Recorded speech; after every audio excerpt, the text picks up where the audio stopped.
कैसे एक गरीब आदिवासी घर का लड़का इंडिया का मोस्ट वांटेड नक्सली कमांडर बनता है, कैसे इसने 35 लड़ाकों के बल पे हजारों की फौज को खुली चुनौती दे दी थी। एक ऐसा नक्सली कमांडर जिसके सर पर तकरीबन 2 करोड़ का इनाम था। एक ऐसा नक्सली जिसको मारने के लिए स्टेट और सेंट्रल गवर्नमेंट को मिलकर ऑपरेशन करने पड़ते हैं।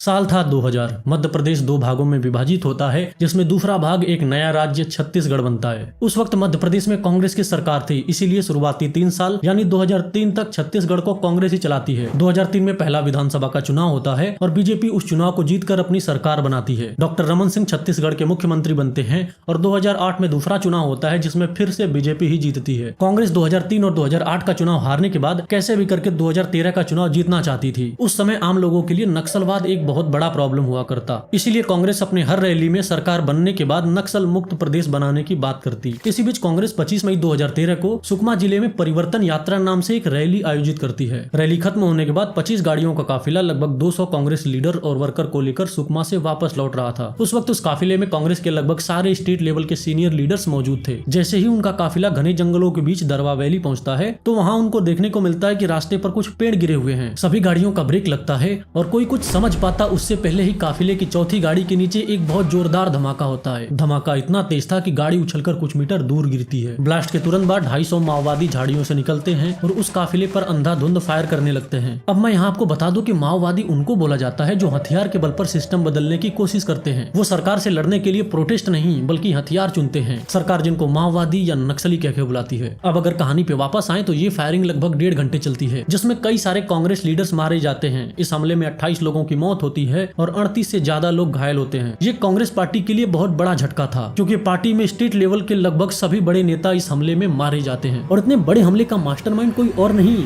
माड़वी देवा उर्फ माड़वी हिडमा था। This time it's a story that shows what can be done if the police force is allowed to work with a free hand. देश के सबसे खतरनाक माओवादी कमांडर माड़वी हिडमा का अंत हो गया। Today, Indian forces struck a heavy blow to them. They neutralized one of the top Naxal commanders. His name was Madhvi Hidma.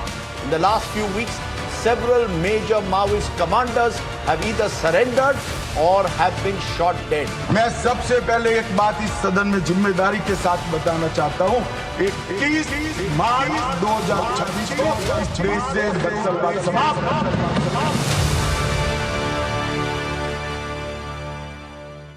Madvi देवा का जन्म छत्तीसगढ़ के सुकमा जिले के पुअर्ती गांव में एक बेहद ही गरीब आदिवासी परिवार में हुआ। गांव चारों तरफ जंगलों से घिरा था, जहां सरकार की कोई योजना नहीं पहुंच पाती। ना अच्छे स्कूल, ना हॉस्पिटल और ना ही कोई जॉब था। पूरा गांव जंगल पर ही निर्भर था। माड़वी देवा भी उस जंगल को ही अपना दोस्त चुनता है और उसी में खेलते कूदते बड़ा होता है। वो पूरा इलाका नक्सल इन्फ्लुएंस में था, इसलिए गाँव में हफ्ते में 1-2 बार नक्सल ग्रुप के कुछ लीडर्स मीटिंग करने आते। वो गाँव वालों को बताते कि सरकार उनके साथ कितना भेदभाव कर रही है, उनके जंगल और जमीनों को बेच रही है। माड़वी देवा भी शुरू से यही सब सुनता बड़ा हुआ। उसके अंदर भी कहीं न कहीं सरकार के खिलाफ वो चिंगारी उठ रही थी, जिसको बस थोड़ी हवा चाहिए थी। वो बचपन से ही बहुत ही जिज्ञासु लड़का था और नए नए चीजों को सीखने और समझने में दिलचस्पी रखता। जब वो 14-15 साल का था तो उसके इलाके में एक नक्सली कमांडर हुआ करता था, बदरना, जो माड़वी देवा के गाँव आता है और उसके अंदर वो प्रतिभा देखता है, वो काबिलियत देखता है जो एक नक्सली के अंदर होनी चाहिए। इसीलिए बदरना माड़वी देवा को अपने साथ ले जाता है और उसकी ट्रेनिंग होती है। फिर माड़वी देवा भी इस माओवादी आंदोलन में शामिल हो जाता है, जहाँ माड़वी देवा से वो माड़वी हिडमा बनता है। आगे साल 2000 में बदरना तो खुद सरेंडर कर देता है, लेकिन हिडमा को अब इन बंदूकों के बल पे किया जा रहा आंदोलन पसंद आने लगता है। साल 2000 में हिडमा को उस शाखा में भेजा गया जो माओवादियों के लिए हथियार तैयार करती थी। वहाँ हिडमा अपनी प्रतिभा और काबिलियत से लोगों को हैरान कर देता है। वो बंदूकें तैयार करता, उनकी मरम्मत करता और ग्रेनेड और लॉन्चर का भी इंतजाम करता। अब मैं आपको बताता चलूं कि उस वक्त नॉर्थ इंडिया में मुख्यतः 2 माओवादी पार्टियां थी। PWG यानी पीपुल्स वॉर ग्रुप, जो आंध्र प्रदेश के इलाकों में सक्रिय थी, और दूसरा माओइस्ट कम्युनिस्ट सेंटर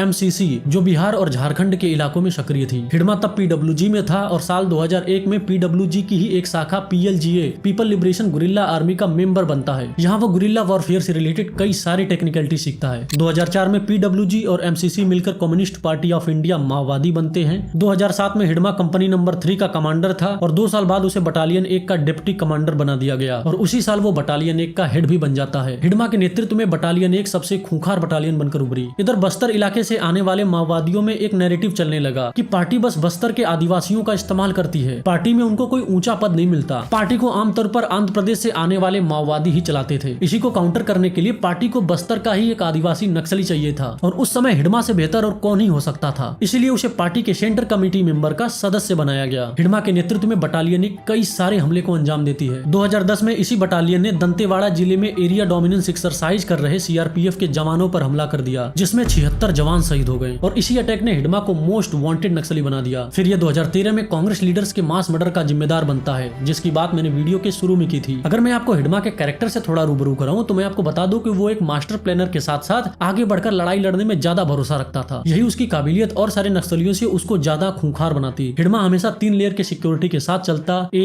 B और C, जिसमें C घेरा सबसे बाहर होता, जिसमें 12 से 15 नक्सली होते। फिर घेरा B आता जो 20 से 25 नक्सलियों का होता और हिडमा के आसपास यानी घेरा A में 10 से 15 नक्सली होते। हिडमा का टेंट बाकी के ग्रुप के टेंट से थोड़ी दूरी पे लगता और वो अपनी पत्नी मड़कम राजे के साथ रहता, जो खुद एक नक्सली थी और संगठन की छत्तीसगढ़ में स्टेट जोनल कमेटी मेंबर थी। हिडमा रोज रात 10-11 बजे तक अपनी मीटिंग खत्म करके अपने टेंट में आता और सोने से पहले वो कुछ किताबें पढ़ता और अगले दिन सुबह उठने के बाद सबसे पहले वो किताबें ही पढ़ता। 2017 में इसने सुकमा जिले में सीआरपीएफ के 25 जवानों को मार दिया। अब हिडमा सिर्फ छत्तीसगढ़ गवर्नमेंट का ही नहीं बल्कि सेंट्रल गवर्नमेंट के भी सिर का दर्द बन चुका था। 2021 में फोर्सेस को एक टिप मिलती है। इनपुट के हिसाब से हिडमा को सुकमा बीजापुर के जंगलों में देखा गया था। फोर्सेस पूरी तैयारी करती हैं और 2000 सीआरपीएफ के जवान एक ऑपरेशन के लिए निकलते हैं। Security forces joint operation start करती हैं और ग्रुप बनाकर जंगल में अलग अलग रास्तों से इंटर करती हैं। लेकिन सिक्योरिटी फोर्सेस को ये नहीं पता था कि वो एक ट्रैप में फंसने जा रहे हैं, क्योंकि उनका शिकार खुद उनके लिए एक जाल बिछाकर बैठा था। हिडमा के बारे में एक चीज और जान लीजिए कि इसके जितने आदमी जंगल के अंदर थे उससे कहीं ज्यादा जंगल के बाहर थे, जो बाहरी दुनिया की खबर इसको देते रहते और इसीलिए हिडमा को पता चल जाता कि उस पर कब और कहां अटैक होने वाला है। और इस बार भी वो अपने बचने का प्लान बना चुका था। जैसे ही जवानों की बटालियन हिडमा के ठिकाने के आसपास पहुंचती है तो उनके ऊपर ऑटोमेटिक राइफल और लाइट मशीन गन से अंधाधुंध फायरिंग होने लगती है। जहां यह घना जंगल जवानों के लिए चुनौती बन रहा था, वहीं ये हिडमा और उसकी टीम को लड़ने में सबसे ज्यादा मदद करता है, क्योंकि वो जंगल के चप्पे चप्पे से वाकिफ थे। ये लड़ाई लगभग 4 घंटे चलती है, जिसमें सीआरपीएफ के 22 जवान शहीद हो जाते हैं और 20 नक्सली भी मारे जाते हैं। हिडमा इस बार 2000 जवानों को चकमा देकर निकल चुका था। अब सेंट्रल गवर्नमेंट के लिए हिडमा को मारना या पकड़ना जरूरी हो गया था। अलग अलग स्टेट और सेंट्रल गवर्नमेंट मिलकर 1 करोड़ 80 लाख का इनाम हिडमा पर घोषित कर देती है। इधर बीच इंटरनेट पर अमित शाह का एक बयान बहुत वायरल होने लगता है। मैं सबसे पहले एक बात इस सदन में जिम्मेदारी के साथ बताना चाहता हूं। 21 मार्च 2026 को इस देश से नक्सलवाद समाप्त। और इससे ये क्लियर हो जाता है कि सरकार नक्सलवाद को खत्म करने का प्लान बना चुकी है। इधर नवंबर 2025 में बिहार इलेक्शन होता है। 14 नवंबर को एनडीए 202 सीट के साथ रिकॉर्ड तोड़ जीत दर्ज करती है और कुछ दिनों तक टीवी चैनल्स पर 2 ही चीज चल रही थी, बिहार का मुख्यमंत्री कौन बनेगा और दिल्ली ब्लास्ट के पीछे आखिर किसका हाथ है। लेकिन 18 नवंबर को टीवी स्क्रीन पर एक और खबर फ्लैश करने लगती है, हिडमा मारा गया। 18 नवंबर को सुबह आंध्र प्रदेश के अल्लूरी डिस्ट्रिक्ट में हिडमा का इनकाउंटर सिक्योरिटी फोर्सेज से हो जाता है, जिसमें हिडमा, उसकी पत्नी मड़कम राजे और 4 अन्य सदस्य भी मारे जाते हैं। सो दोस्तों, ये थी लगभग 1.5 दशक के मोस्ट वांटेड नक्सली माड़वी देवा उर्फ माड़वी हिडमा की कहानी। उम्मीद करता हूँ हमारा रिसर्च और प्रेजेंटेशन आपको पसंद आया होगा। हिडमा के बारे में या इस वीडियो के बारे में अगर आपको कुछ कहना है तो कमेंट के माध्यम से कह सकते हैं। अगर आप ऐसी और रिसर्च बेस्ड केस स्टडी देखना चाहते हैं तो चैनल को सब्सक्राइब कर दीजिए। मैं मिलूंगा आपसे अगली वीडियो में। धन्यवाद।